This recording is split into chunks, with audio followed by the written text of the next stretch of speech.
Chapter 5 Patience and Success. My beloved disciples, today I shall speak to you about patience and success, for these are teachings of great value. Walk quietly. I have always taught you to get rid of attachments. The biggest attachment that will prevent you from achieving success is your attachment to time. Your attachment to time is called haste. It is the sense of urgency to reach your goals. You suffer constantly at the hand of the attachments called impatience. You are constantly trapped by delusions because of this attachment called haste. You are constantly made a prisoner of it. My people, know that haste is an enemy of life. Those who walk quietly shall travel far. Those who run silently travel a great distance.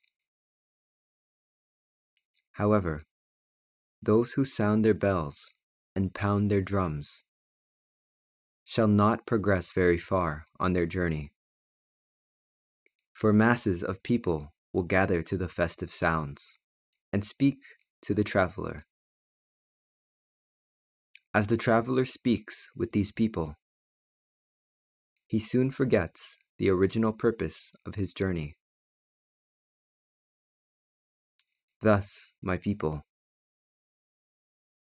if you wish to hurry on your journey, you must go quietly. If your destination lies far ahead, you must go quickly. You must walk calmly in a state of deep reflection. Do not be hasty in your journey. Do not rush on your way.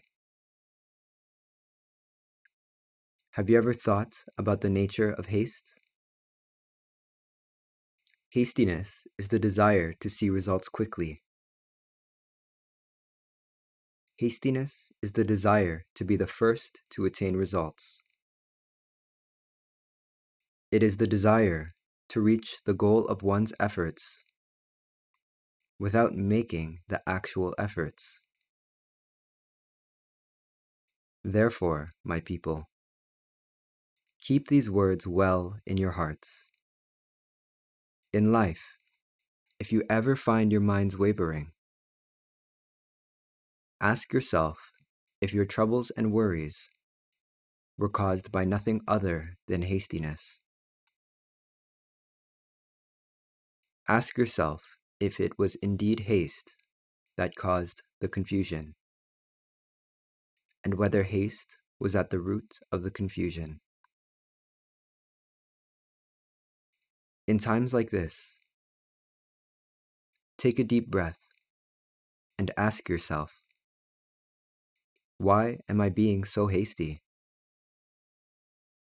Why am I so flustered?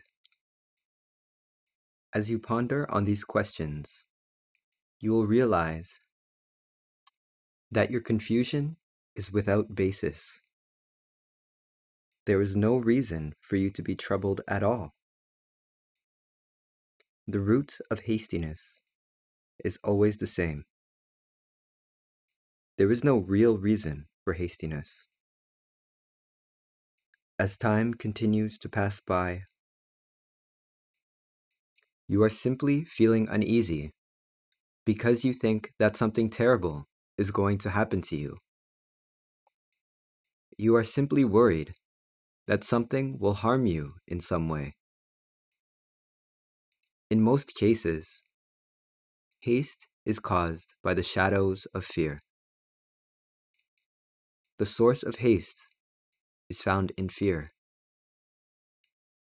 that something harmful will come upon you. My people, carefully think about this. What is your mission in life?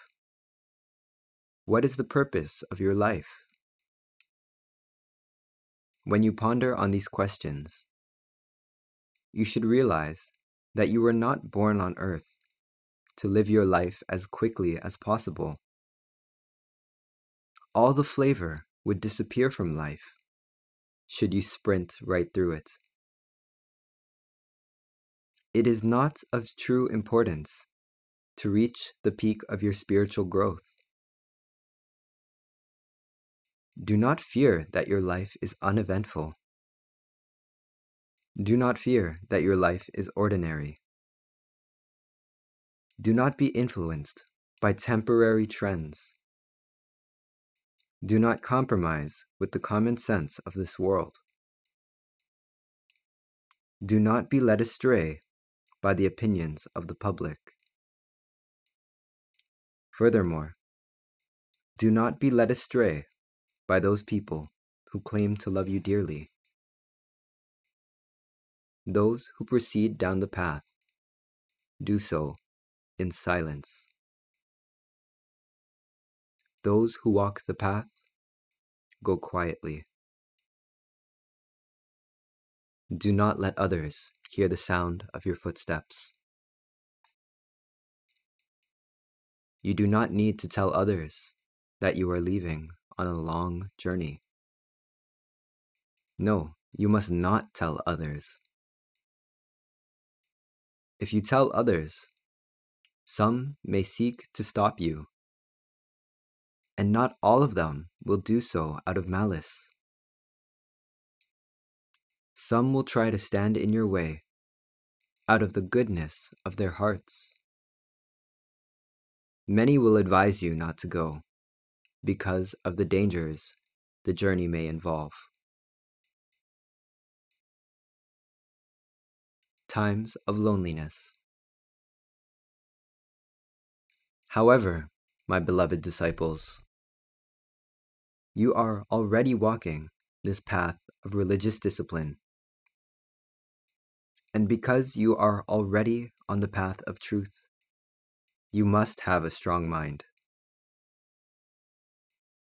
Prepare yourself to endure this long journey alone. Build in yourself the ability to endure loneliness. The key to triumph in life is found in the ability to endure loneliness. Those who fail at enduring loneliness have never experienced true success.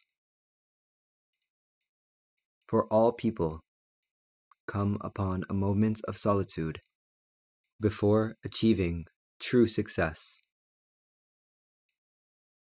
A time of gaiety may come after this time of solitude. However, the truth is always one and the same. Loneliness always precedes success. The most important matter is how you live through these times of loneliness. Sometimes these times of loneliness last only but a short time. But sometimes it can last for a very long time. There may be some of you who will be in solitude for 10 or 20 years. However, you must not fear. You must not fear loneliness. Do not forget that in times of solitude, Buddha is always beside you. When you are sitting alone, do not forget that the Great One is sitting right next to you. You are not alone. You are not alone just for the sake of being alone. In this very moment, you are truly training your soul. Your soul is about to shed light. The light from the depths of your soul is just waiting to burst forth.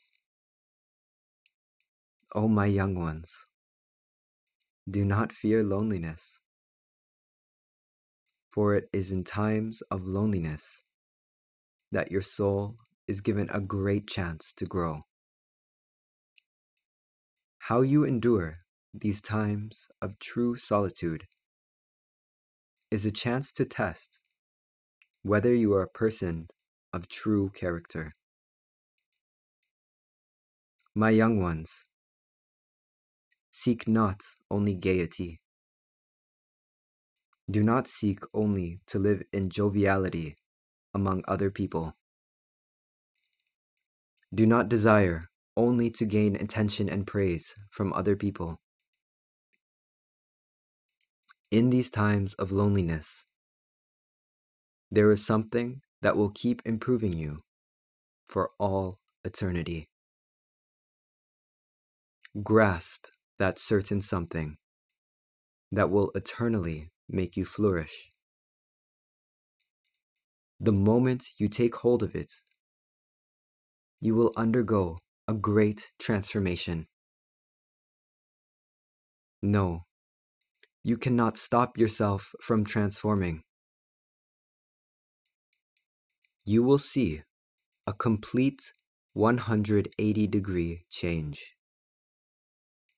You shall find yourself experiencing great times and great moments and encountering great beings. A truly valiant people are born only when loneliness is overcome.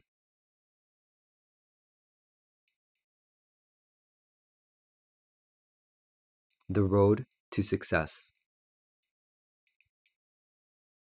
There is more I wish to say to you.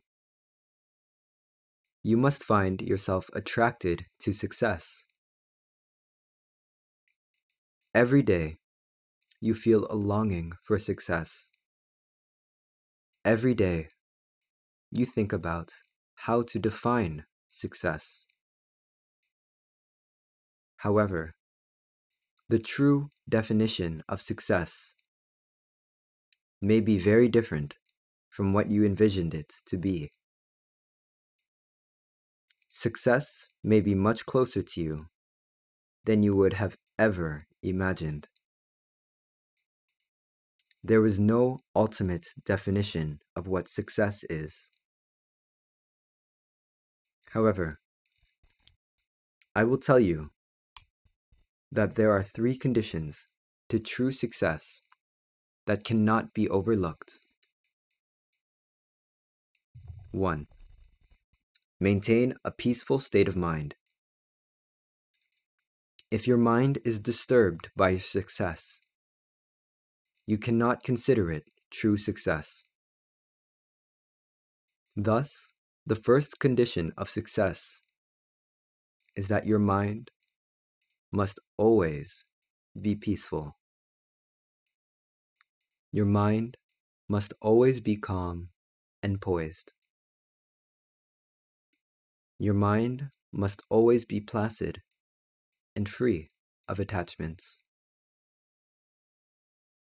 If what you perceive to be success leads you to become increasingly attached, then it is not true success.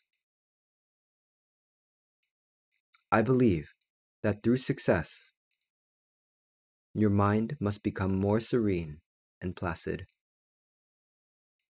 Your mind must become filled with a wish to give to others.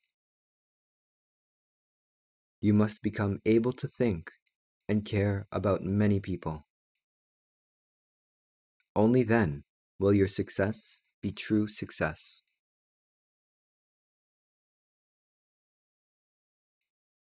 2. Do not incur jealousy.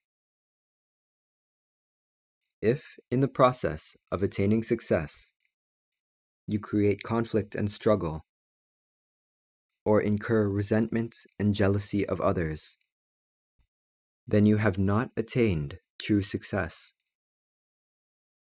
Thereby, I share with you the condition of success. Do not incur the jealousy of others. There has not been a single person who has achieved true success while incurring the jealousy of others. While it may appear that some of them have found success, many of those who invite others' jealousy eventually sink into the chasm of ruin. If you have incurred the jealousy of others, it means that you have gained your success by pushing others aside. It means that you have done nothing but stand on the shoulders of others to achieve your success. You achieved your success by making other people carry your heavy burdens. If the purpose of your success is to help lift the burden of other people, make others' lives easier, and bring happiness to their lives, then your success will never incur jealousy or resentment in others. However, if there is even one person who is jealous of your success, then you must consider yourself still lacking in virtue. You are not yet sufficiently virtuous. What does it mean to be lacking in virtue? It means that your success has caused someone to think that one has suffered a loss. It may have also caused someone to think that your success is undeserved or unacceptable. This is not the sort of success you should pursue. Know that true success is naturally supported and upheld by everyone around you. True success should not be attained with intention. Rather, it should be a natural result. I believe that true success is success that is welcomed with gratitude by many people. Know that there is no true success that is not greeted by the gratitude of many people.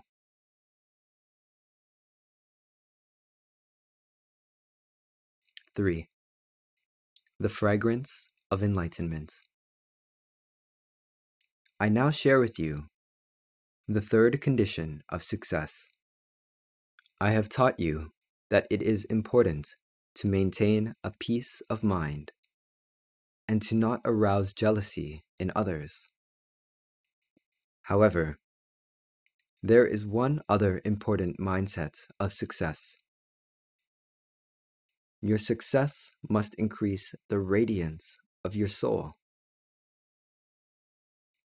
Do you understand what it means to increase the radiance of your soul?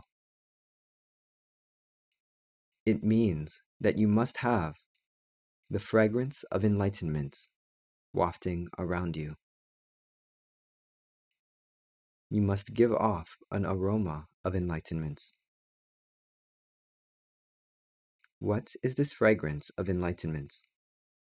This light that comes from your soul. Can you understand what it is?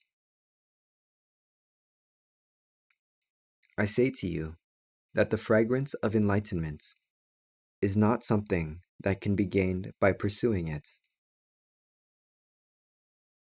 It is not something that can be attained by taking it. No, it is not that sort of thing. The fragrance of enlightenment is gained without taking, and gained without desiring to have it. It is just like a butterfly. You chase her around with your nets, but she only flies higher, eluding you even more. However, when you stand still and quietly wait, she floats down and lands on your shoulder to rest. In the same way, enlightenment comes naturally, contrary to your will. Its mellow fragrance will enrich your mind and the minds of all those around you. Now, let me explain the meaning of this teaching from a different angle. The sound of the reed. Once upon a time, there was an enormous man. He was perhaps 2.5 meters tall. Everyone in town was afraid of this man and trembled in fear upon seeing his face. When he came to town, all the people would run into their houses, close their doors, and peek at him through the cracks in their windows. The giant always wrapped a turban around his head and wore a gold band on his arm. His skin was the color of fiery bronze, and he wore filthy gray trousers. Everyone in town assumed he was an escaped fugitive. The giant was very strong, and was even known to be able to swing around a horse or two. If he exercised his brute strength, this giant man could easily demolish a small wooden house. Even the animals ran and cried in fear of their necks being wringed as the giant passed by. One day, the elders of the village met in council.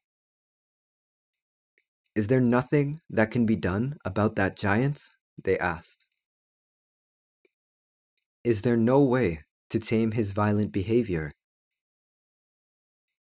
The elders held council for 3 days and 3 nights, but could not come up with a good plan.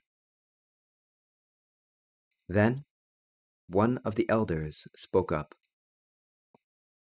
"There is no way to solve this. Let us capture this giant and throw him out of the village. If we can do this, things will return to normal." The other elders responded, "Yes, if we can capture this giant and make him leave the village, then we will be safe. But what do we do if he comes back? We don't know when he would come back, and that would worry us even more." Yet another elder pointed out, "Even before that becomes a problem, how do you propose that we capture this giant? Is there anyone with the courage to face him?" "Well, the only way to keep the giant from coming back is to kill him, even if it means committing murder. Perhaps it would be best just to kill him and be done with it." They talked like this for a long time. They talked about how he would go on a rampage and kill dozens of villagers if they failed in killing him. They thought of having an archer shoot him, but they were not sure if an arrow could pierce his tremendously strong body, and, even if it did, whether or not he would even flinch at an arrow. They also thought about setting a trap for the giant, but gave up on that because of the consequences they would face if he discovered their plan. The elders discussed hundreds of plans, but could not find wisdom in any of them.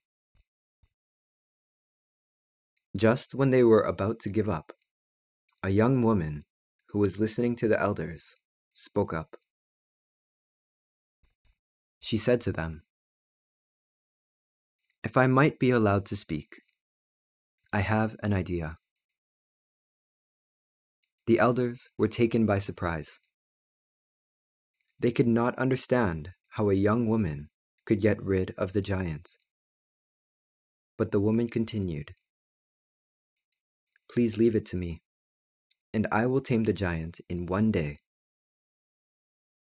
The elders gathered together and discussed the woman's offer.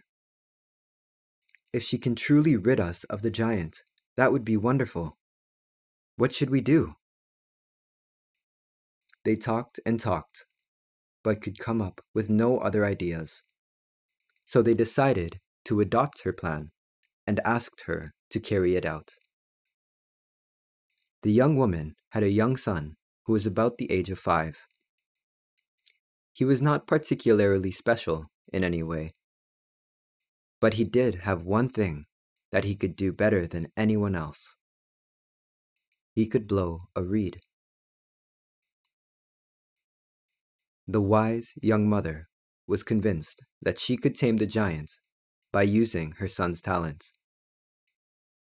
The next day, the giant came tramping into the center of town, creating a huge cloud of sand. All of the villagers closed their shutters on their windows and hid in their houses. They cowered in fear, wondering what the giant would destroy or who he would hurt today. However, while everyone else was hiding, the mother and her son quietly waited for the giant in the village square. They worried that the young woman and her child wouldn't last a second against the giant and would be eaten up by him. Then, the giant arrived. He looked like a giant ogre. Just as the other villagers expected, he turned his ferocity on the woman and her child. The villagers swallowed hard and imagined the disaster that would follow. However, at that very moment, the woman, her face filled with peace, motioned to her son, who was standing to her right. He took a blade of grass from his pocket, put it to his lips, and began to blow. And what do you know? The sweet sound of the whistle had an astonishing effect on the giant. "What is this sound?" the giant asked. "I know that sound from somewhere. Oh, the memories it brings back. Where have I heard this sound before?" The young mother had figured out that the giant was from somewhere around India. She had guessed that he was the servant of a noble, and that noble had used music to tame this wild man's temper. Indeed, she was right. The giant had been in service of a young lord before escaping. While the young lord was small in stature, he would play his flute expertly to calm the giant. Thus, when the giant heard the reed of the young boy, he remembered that music that he had not heard for so long. As the giant calmed down, he remembered all the things that he had done in the past. Large tears began to roll down his face. The villagers gasped in awe as they saw the giant cry as he listened to the reed of the 5-year-old boy and said, "The giant cannot be such a bad person if he cries at the sound of a child's whistle." Then, the villagers began opening their shutters and slowly came out of their houses, one at a time, until the village square became full of people. A villager declared, "We had thought there was nothing good about the giants, but his heart is open to music. Let us all play our flutes together." All the villagers brought their flutes, and they played music together. The giant's tears gradually stopped, and he became joyous and danced with the other villagers. Thus, through the sound of a whistle, the villagers came to know of the kindness of the giant's heart. Peace returned to the village, and they all lived happily together. The giant protected the village from bandits, and the villagers soothed his mind with the sound of their flutes. And they all lived out their lives peacefully.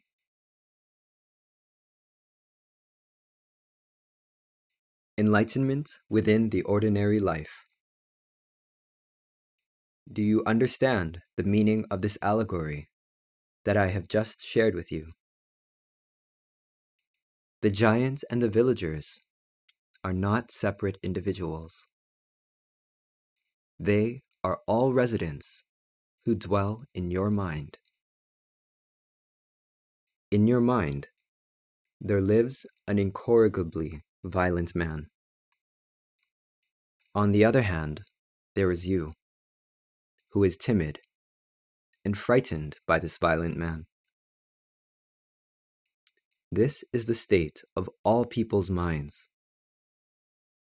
Even if you wish to control your mind, you are always drawn away by your desires.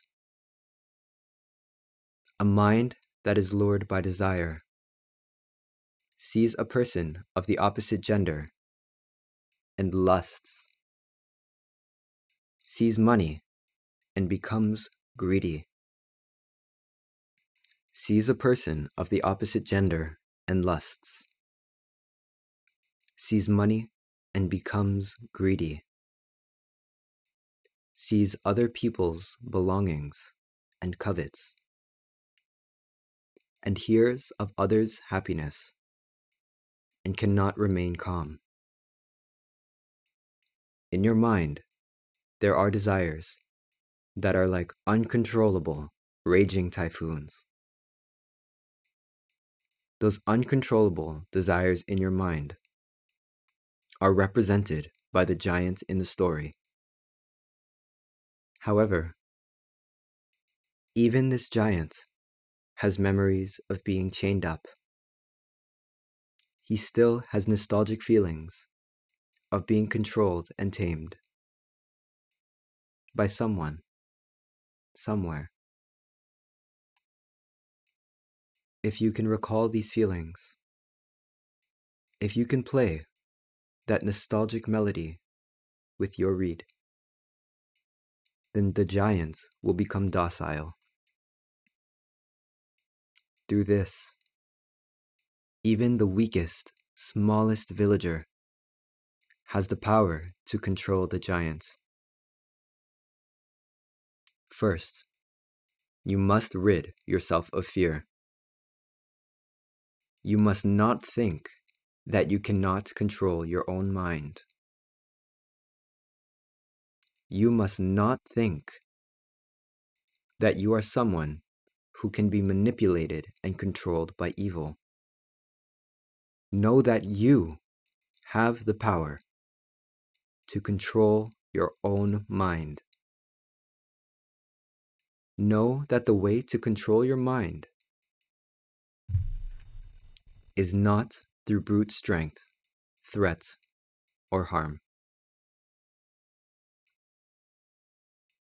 Do you understand what I am teaching you? I am teaching you that you cannot learn to control your mind by living in asceticism.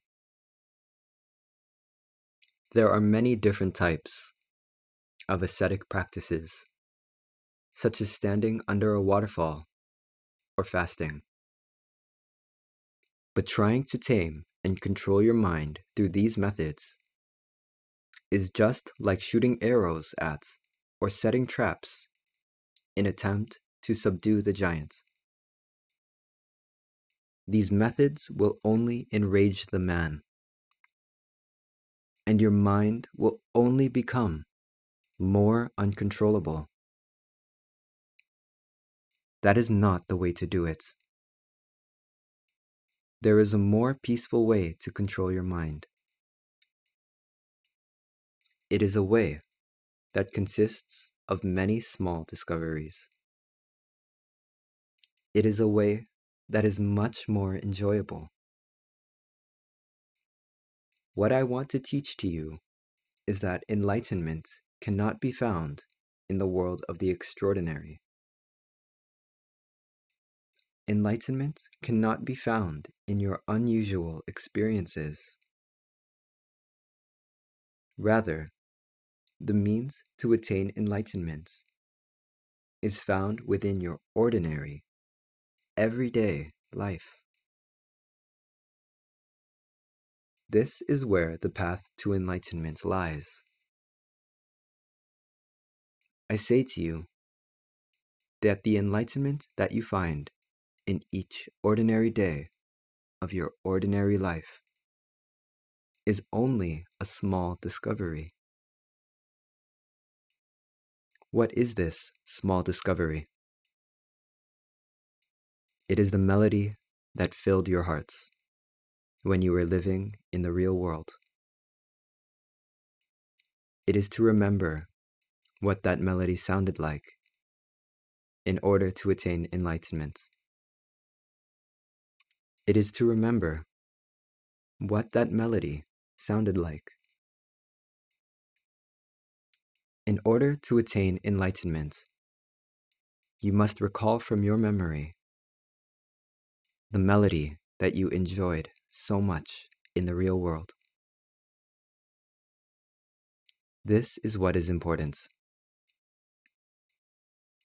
What are these melodies of the real world? They are your feelings of kindness. They are the blessings that you give each other.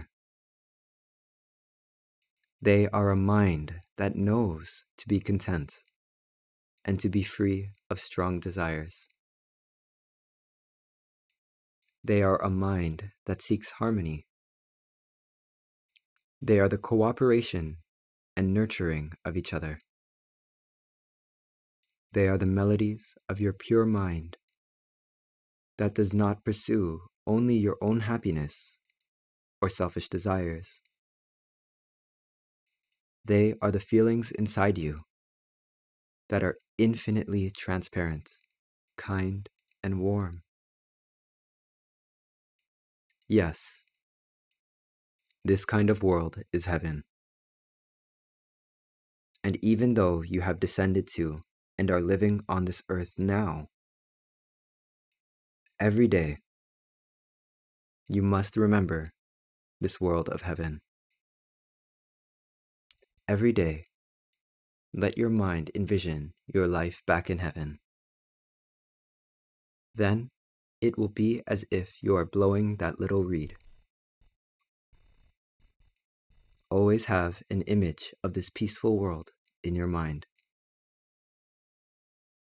Then the giant will be tamed and will no longer be your enemy. He will become your ally, a very precious force that will heed your every command. Patience and virtue. What I have just shared with you was very plain and ordinary. I have taught you that the fragrance of enlightenment is to be attained in the ordinary. Next, I shall ask you the following question. Do you understand the relationship between the third condition of success, which is the fragrance of enlightenment, or the radiance of your soul, and patience? In other words, I am saying that patience and success are connected by the word ordinary.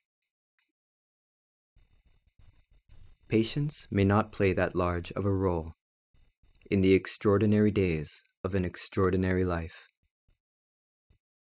However, it takes great patience for you to continue living each and every ordinary day. Living an ordinary life requires extraordinary patience.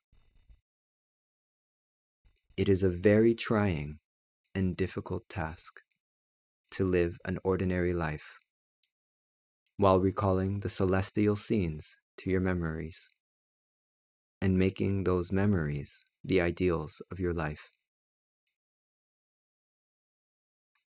However, these untiring efforts are the keys to keep progressing eternally as a human being.